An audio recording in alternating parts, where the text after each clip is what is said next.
In today's video, I'm going to teach you how to create Jira labels. Understanding how to effectively manage and organize tasks is vital for any team, and labels in Jira can be an excellent tool to do just that. So let's walk through this process together, step by step, ensuring you have a clear understanding and can replicate this on your own. First things first, let's talk about Jira. For those unfamiliar, Jira is a robust tool used widely for project management and bug tracking. It's especially popular among software development teams, but its versatility makes it useful for a wide range of projects. One of the many powerful features in Jira is the use of labels. Labels are essentially tags that you can apply to issues and tasks within your projects to classify and organize them, making it simpler to find, filter, and sort through your tasks. Now let's dive into the process. To create a label, the first step is to go to the Your Work section within Jira. If you're currently logged into Jira, you'll typically find this section accessible from your main dashboard. It serves as the home base where you can quickly access all your current tasks, projects, and boards. So go ahead and navigate to this section.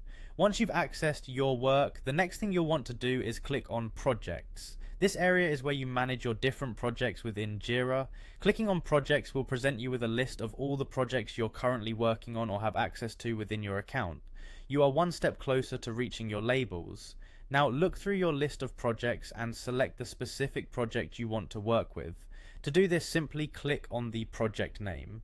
This action will redirect you to the project workspace, where all relevant issues, epics, and tasks are displayed. This workspace offers a comprehensive overview of your project, highlighting all the key aspects of what you're currently working on. After entering the project workspace, the next point of focus is the backlog. Look for the backlog option, which is usually available on the left-hand sidebar or the top menu. The backlog is a crucial part of the agile project management process. It's basically a list of tasks and items that are likely to be worked on in your project lifecycle. Clicking on backlog will provide you with a detailed view of everything you've planned. Once inside the backlog, it's time to select an epic. The term epic might sound grand, and it is. In Jira, an epic is a large body of work that can be broken down into smaller tasks or stories. It represents a significant goal or a big feature you're working on. Selecting an epic involves simply clicking on one of the available epic entries within your backlog view. With the epic selected, you will now be able to see various options and sections related to the epic you're working on. At this point, you'll want to navigate to the section labeled Labels. This section is specifically for tagging your work, making it easier to categorize and retrieve items down the road. Look for where it says None under the Labels section. Clicking on None indicates there are currently no labels applied to this epic. This action will open up a dialog or menu depending on the Jira version you are using. In this menu, you'll see options to select existing labels or create a new one. If you have labels that might already be suitable, go ahead and select them.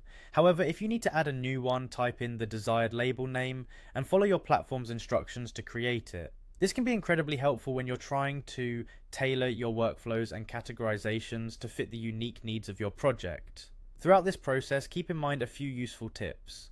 Think of labels like keywords or tags you would use in a blog post. They should be descriptive and relevant. This way, anyone looking at the project later can understand at a glance what each label pertains to. Also, consistent use of labels across projects can help in generating insightful reports and understanding trends in your work process. With your new label in place, you're done. You've successfully added a label to help categorize your epic or task, ensuring smoother navigation and improved project management. Remember, the goal of using these labels is to make your life and the lives of your teammates more organized and efficient, and there you have it, a comprehensive guide on how to create Jira labels. I hope this walkthrough has given you the confidence and know-how to utilize labels effectively within Jira. If you have any questions or run into issues, feel free to follow up or search for additional resources. Thank you for tuning in and have fun organizing your projects.